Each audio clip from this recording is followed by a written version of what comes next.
Mga idol at kabayan, breaking news!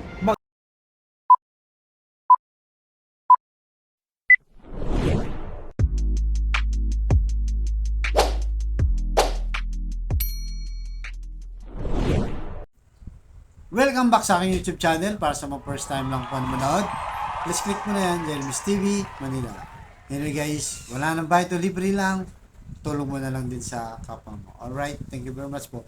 So topic natin po today's video, China, muling binomba ang mga bangka ng ating mangingisda sa West Philippine Sea. Yan guys, yan na naman ang bagong balita na kumakalat sa social media na talaga namang itong mga China na to guys, mga Chekwa na to, hindi tayo tinitigilan. Talagang tuloy-tuloy yung agresibo nila sa atin. Ang maganda lang dito guys, na-expose sila. Kaya pagkatapos nyo panoorin itong video ko guys, o itong vlog ko na to, i-share nyo para malaman ng buong mundo na ang ginagawa ng China sa Pilipinas ay talagang hindi na maganda. Binubuli tayo. Pag nakita yung video guys, mamayang konti, papakita ko yan. Parang nakakaawa ang ating mga mangingisda. Pinapanood na lang. Umiiwas na lang. Patintero sila. Naghahabulan sila. Pero talagang lalaki ng barko, talagang binubuga. Mga civilian lang ang mga to guys, mangingisda lang. Kaya ganun pa man, dahil kasi nagre-resupply yan ng pagkain at nagbibigay din ng ayuda para pamasko sa Noche Buena yung ating BIPAR. Pero yan pa rin ang ginagawa ng China. Nakita nyo guys, ito yung pinabayaan ng panahon ni Duterte. Kaya nasadlak din tayo sa ganito dahil talagang ginagawa na ng gusto nila. Pero ganun pa man, gaya na sinasabi ko, at least na-expose natin sa international at nakukuha ang simpati ng mga international community, lalo na dyan sa West, di ba guys? Yung mga ng European, America, Canada, Singapore, Australia, at least guys, pinapakita natin na tayo yung binubuli, na itong mga China na to, hindi talaga tumitigil sa kanilang pambubuli sa atin. So narito guys, panoorin muna natin yung live video na nakuha nandyan sa West Philippine Sea. Alright? Pasok, Choose 5.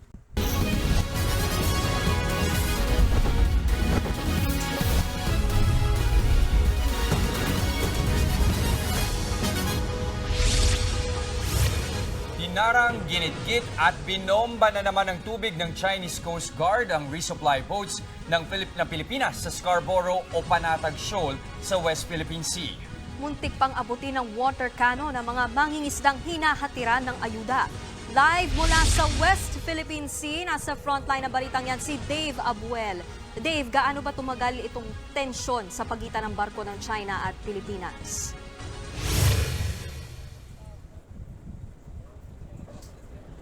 Jess, Nikki, higit 3 oras na paulit-ulit na binomba ng tubig ng China Coast Guard ang 3 barko ng Pilipinas sa resupply mission sa mga mangingisdang Pinoy sa Baho de Masinloc kanina. Ang isa sa mga barko tinamaan ng tubig ng Chinese at muntikan pang madamay ang ating mga kababayan.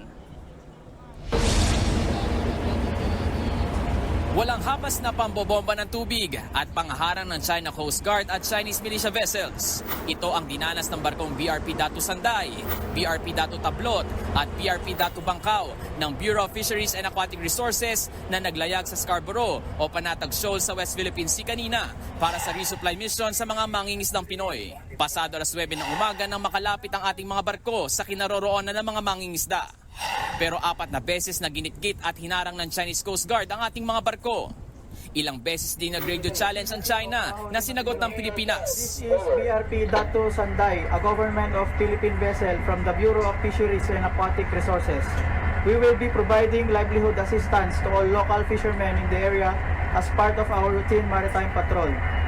Pero hindi ito pinansin ng Chinese Coast Guard na agad nagpakawala na ng tubig. Nang pansamantalang tumigil sa pambobomba ng tubig ang China, nagbaba ng speedboat ang Pilipinas. Pero kahit ang maliit na bangka, hindi pinatawad ng China at patuloy na tinira ng tubig sa kabinuntutan. Kasunod niyan, sabayang binomba ng tubig ng Chinese Coast Guard ang BRP Datu Tablot at BRP Datu Bangkao. Direktang tinamaan ang BRP Datu Bangkao. Tumagal hanggang alas 12 ng tanghali ang pakikipagpatintero at pambobomba ng tubig ng China sa ating tropa. Nakalusot naman ang sinasakyan naming BRP Datu Sanday at nakalapit sa mga mangingisda.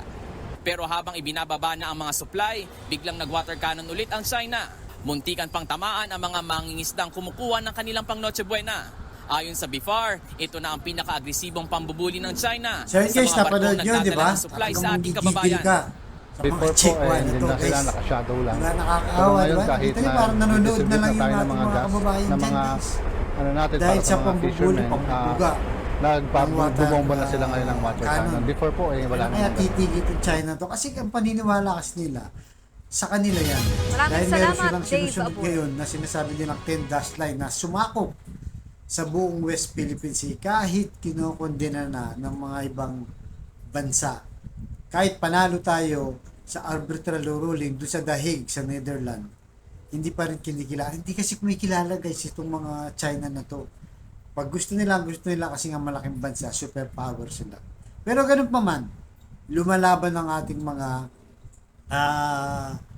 Coast Guard, naninindigan, hindi man nakikipagsabayan sa water cannon kasi lalaki guys, hindi kaya.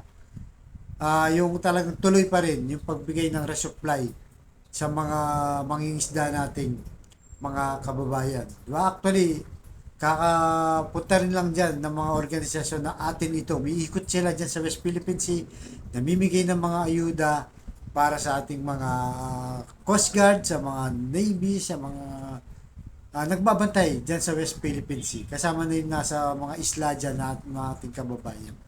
So kahit civilian dito talagang hindi pinapatawad ng China. Actually guys, gumawa na rin o nag-file na rin ng mga resolution sa Kamara o sa Kongreso. Ito mga congressman natin na kinukundina na ito at nagpa-file sila na lahat ng mga pambubuli nila, yung pag-aago ng teritoryo ng China sa atin, talagang pinaglalaban. Kaya para sa akin itong kongreso na to ngayon guys, yung Kamara sa pamumuno ni Martin Romualdez guys hindi man natin yan sinuportahan pero sa observation natin sa kanilang foreign policy ni BBM, tinatahak nila magandang ganda. Kasi kahit pa paano nakikita na natin, di ba? Pinaglalaban na ng mga congressman ngayon ng ating teritoryo na dati yung panahon ng Duterte, wala akong makitang may lumalaban sa China, lalo na si Duterte. Tahimik lang. Magpasa hanggang ngayon. Even si Vice President Sara, wala rin statement sa mga ginagawa. Sa dami ng pambubuli. Water cannon, banggaan, binabangga ng mga China ang ating mga barko, wala ka rin ramdaman sa kanyang pagkondina nito. At least yung Kamara, di ba? Nakakinukundina. Pero sa kabila nito guys, matigas pa rin ng China. Naninindigan pa rin sila. Ayaw pa rin pumayag. Na talagang sa isip nila sa kanila yan. So narito guys, yung pahayag ng isang spokesperson ng China regarding dun sa final na resolution ng ating mga congressman dyan sa Kamara. Alright? Pasok.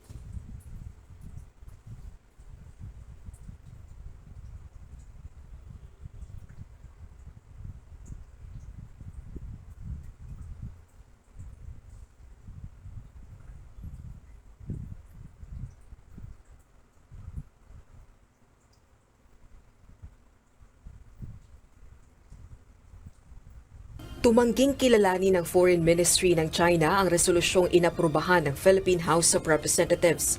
Kumukondina ito sa mga hakbang ng Beijing sa West Philippine Sea. Batay kay Wang Wenbin, China's Foreign Ministry spokesperson, walang batayan, nagre-representa ng mali at sinisiraan ang reputasyon ng China ng House Resolution. Araw ng Miyerkules, December 6, ini-adopt sa plenaryo ng Kamara ang House Resolution number 1494. Consolidation nito ng 6 na resolusyon na may pare-parehong issue ang kondenahin ng China sa mga illegal na aktibidad at incursions nito sa West Philippine Sea.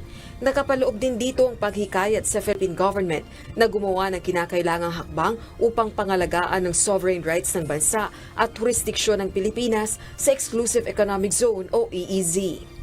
Gayon din ang pagkakaloob ng proteksyon sa mga mangingisda at kawani ng Philippine Coast Guard at pagsusulong ng freedom of navigation at overflight sa rehiyon sa pamagitan ng pagsagawa ng joint Guys, multilateral napanood nyo, maritime diba? patrols Talagang sa itong West Philippine China Sea. na to, ayaw Batay talaga kay House tumigil, Speaker talagang Martin Romualdez, inaangkin nila. committed ang Kamara na gawin ang lahat ng makakaya sa kanila upang talaga protektahan ang ating karapatan sa West Philippine Sea. Kaya guys, Buuin ang suporta sinasabi nito ko para sa sa inyo, puwersa share nyo to, at i-expose Coast Guard natin ng sila Pilipinas na sa buong nagpapatrolya mundo. sa Para yung EEZ. sympathy, Rosa Licos, tama naman, UNTV diba? News and Ang Rescue. sympathy ng international community ay mapunta sa atin dahil tayo ang binubuli. Tayo ang sinasakop ng mga Chinese na to. Di ba? So, tulungan po natin. Magkaisa tayo. Kaya nakakatawa, di ba? Nakakalungkot. Itong mga ibang, may mga vloggers dyan na talagang dinidepensahan pa itong mga Chinese na to. Na yung propaganda nila, sumasakay sila sa China. Na kahit na anong dahilan mo, di ba? Porket dito ka, siya kang Pilipino, kung nagmamahal ka sa bayan, eh dapat talagang ano man mangyari, ang suporta natin sa ating bansa. Kasi bayan natin to, magmalasakit tayo kasi ito yung ipamamana natin sa susunod na mga generation, di ba? Yung mga corals dyan, yung mga isda, paano na lang kung masakop na yan, paano na yung mga next generation natin. Hindi na yan mapapakinabangan. Alright? So hanggang dito naman guys, abangan nyo po ang susunod kong vlog. Thank you very much.